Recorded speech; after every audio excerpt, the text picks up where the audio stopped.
Welcome to the Thought Boss Podcast. This is your host, Nicole. I'm here to show you that all the help you need is already inside of you and that you're far more powerful than you give yourself credit for. I'm glad you're here. Now let's turn you into a thought boss.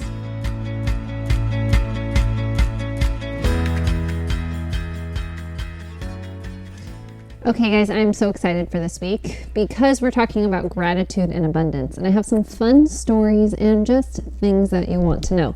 So this is one of the coaching basics because the opposite of gratitude and abundance is lack and feeling like there is not enough and being upset about it. And it's a very, very common thing. And so gratitude and abundance tends to be the thing that I teach a lot of people about, no matter what it is. It's not just with money, it's with everything.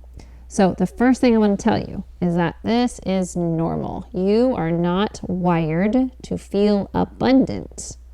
Think about it. If your brain's job is to keep you alive, then your brain does not want to tell you we have enough. Everything's great. You can just relax. Don't worry about a thing. What your brain does want to tell you is there's not enough. I need you to go out and get more. More money, more friends, more approval, more time, more memories, more pillows for your bed. It doesn't matter what it is. Your brain is always going to want more. So that is good to know, that we're not wired for abundance or for gratitude. So when we know that it's not instinctual, then we can stop blaming ourselves for not feeling amazing all the time. It is perfectly fine that you're not walking around really excited about everything that you have just naturally. You're not supposed to. We kind of get into this mindset where we're like, I really should be happier. I should be more grateful. As some of my coaches would say, we should all over ourselves. And the truth is, no, you shouldn't. What you should be doing is just what you're wired to do. And I just want you to know that there's options. Like, you don't have to just listen to your brain. You don't have to just go with whatever it says to you. We could do something else. There are other options. So the other options besides feeling lack and like there's not enough of anything is to feel abundant and feel grateful. So if you've followed me for a while, you might know that one part of my morning routine is a gratitude practice. This is what I do for my gratitude practice. After I have finished my meditation, breath work, I start to kind of do a little bit of a visualization. I have the same one pretty much for every day. It centers around my future life, what I want it to look like with my family, and I start to sit down and I think about it from the morning until the night. It's all written out. As I'm reading it, I'm closing my eyes again. I'm visualizing it and picturing it. And as I'm visualizing it, I'm sitting in what it would feel like to have that. And I'm saying thank you. I'm saying thank you for things I don't yet have. Now, this is a magical practice, because the only way that anything can bring you joy is by feeling grateful for it. Gratitude is actually synonymous with joy, because joy is a feeling that we create. So here's a good example.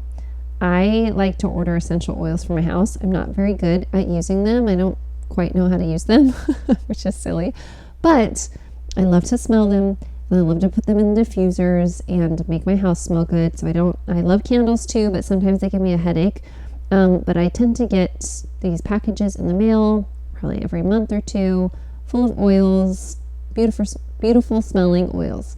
I have several on my desk, and it's sitting on this little wood.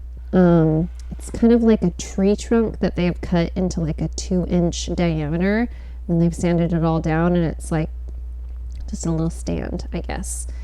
And it has been on my desk for a long time, maybe 6 months or more.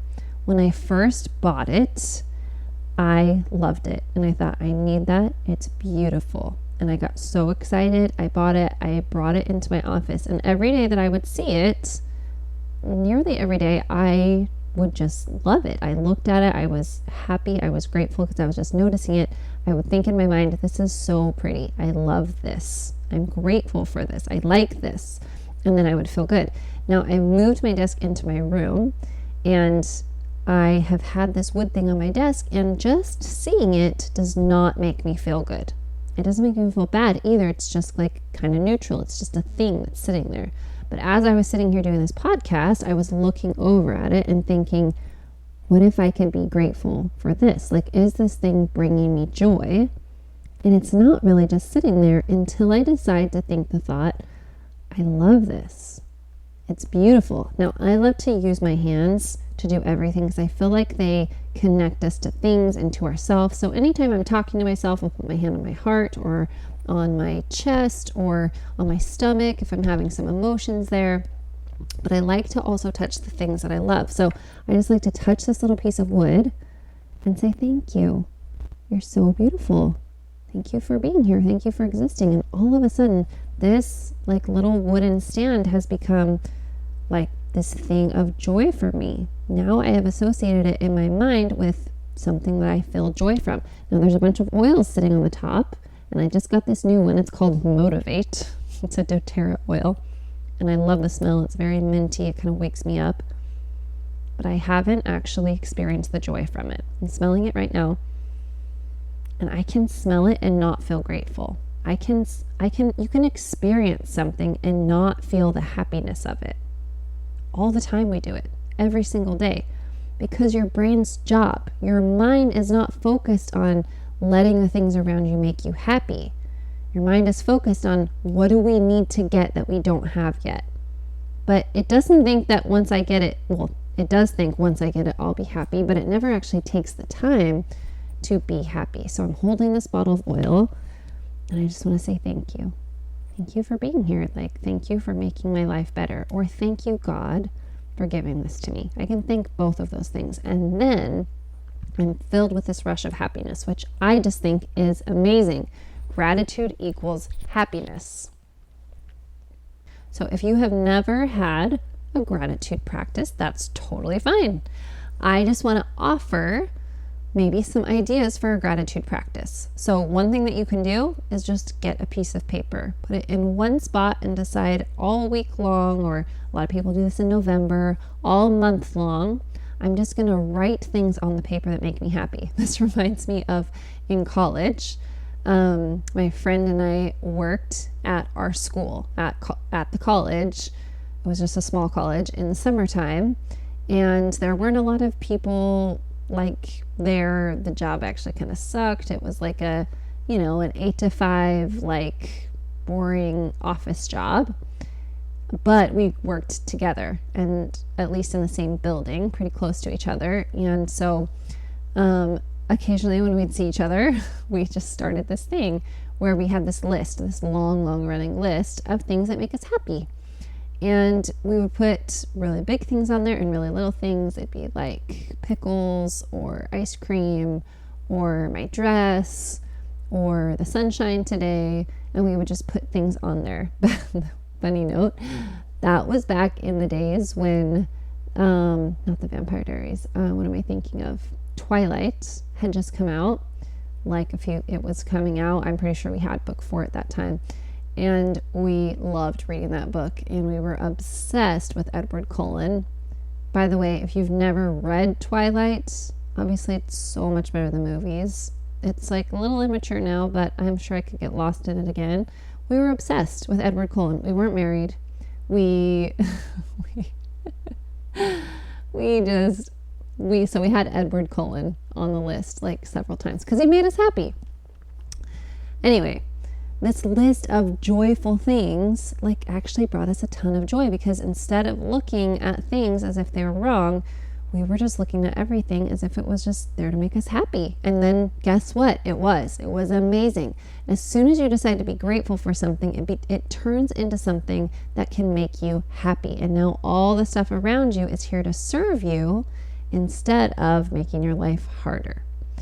That's very interesting too. All right, so one practice you can do, just get a piece of paper, just decide for a week, for 3 days, just some amount of time every time I think of something, I'm just going to go put it on the I'm grateful for list, and I'm going to just sit in that moment for just a couple of seconds. Like, I'm so grateful for this. Even if you don't sit in the moment, it's still going to work. The thing that I do every morning is I say a prayer, and it's a gratitude prayer. And I'm only allowed to say thank you the whole entire time. And so I will say thank you for all the things that I have, all the things that are around me, the big things and the little things, and sit in this feeling.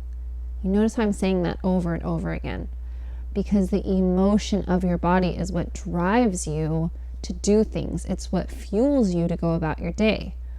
So if gratitude was a fuel, if it was like gasoline and we were putting it into us, the car, how do you think the car is going to behave? You're probably going to be really happy that day. You're going to show that you're happy. You're going to be talking to people and more friendly and more excited about life, and just in general in a way better mood. So you've got to feed yourself the kind of fuel that you want to use in order to be the person that you actually want to be, like live the life that you want to live. It starts with the things that you're thinking about. So in my gratitude prayer, I'm only allowed to say thank you. Now, it's not only thank you for the things that I have, it's for all the things that I want to.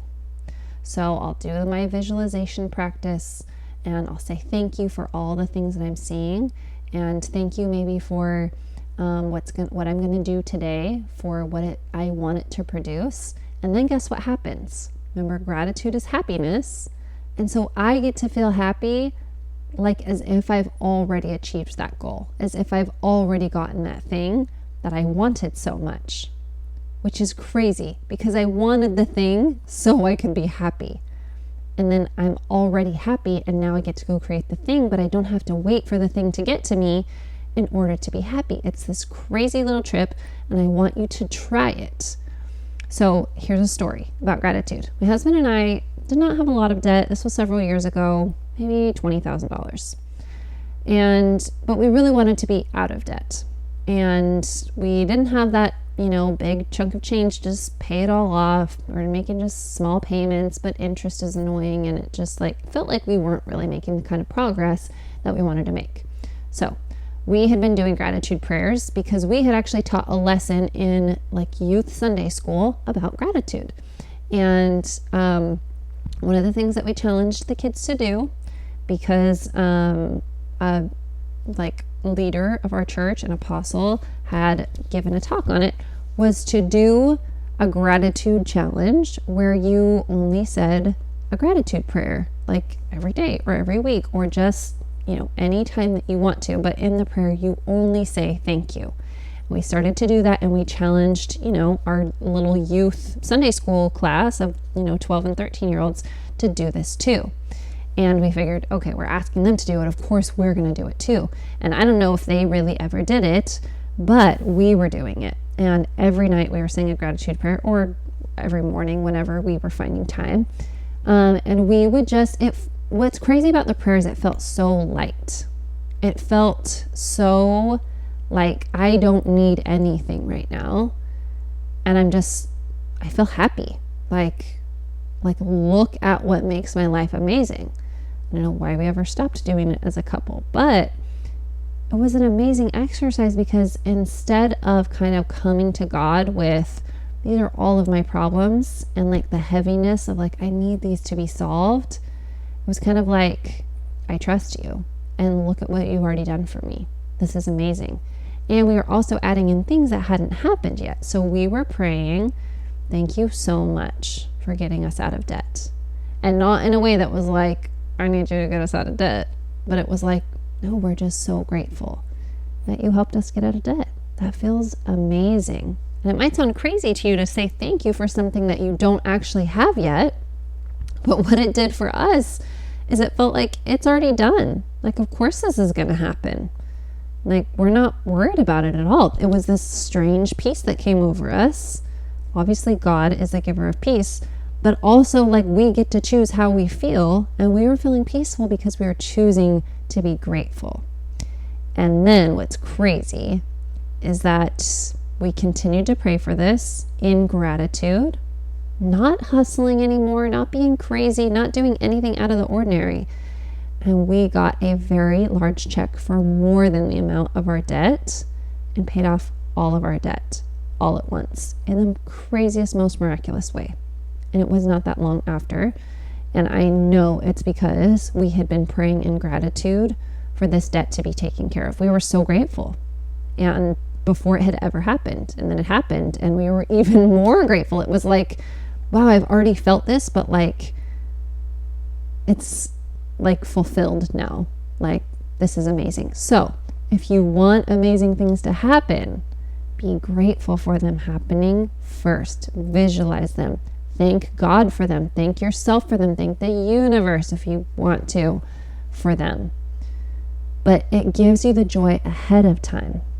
Now remember, your brain's always going to want to distract you with like, yeah, but you don't have this yet. And your life would be really nice if you had this. That would be a lot better. And what I want to tell you is that you're allowed to just gently redirect your brain. Because worrying and fearing and feeling like you never have enough, it never actually produced like an abundance of things. It will produce what you need. That's why we're wired like that, is because if you don't have food and you're super stressed about not having food, you're going to find a way to get some food. But once you have your basic needs met, you're getting all the stress, but not getting anything extra on top of it. So you can just tell your brain, all right, thank you so much for telling me that you're worried about me. I want to let you know I have more than enough. And it seems like I always have. And so I probably always will. Like, I'm always going to be able to feed myself. This is awesome. Thank you for trying to warn me. And no thank you. And then go right back into gratitude. And just know you can be the boss of your own thoughts. That's why I named the coaching practice Thought Boss Coaching and the Thought Boss Podcast, because you get to decide. You have to take responsibility for what you're thinking and what's going on in your head. And you get to choose to be grateful anytime you want to. It is literally just a choice. There's no proof that you should be grateful or that you shouldn't be grateful. It's just you deciding, I want to be grateful. Okay, I'm going to leave it at that for this week. If you have any questions, I've just opened a question box on my Instagram, or you can always DM me, and I love to share the answers. If you don't want them shared, make sure you tell me in your DM or your question box answer. Anyway, I'm so excited to coach on this because it's one of my very, very favorite things. And if this was the only thing you changed, your life would be a lot different. And it doesn't take that much more time. Teach this to your kids, teach this to your friends, share this podcast with them, and try it out for yourself. I want to hear how it goes. I will see you guys next week.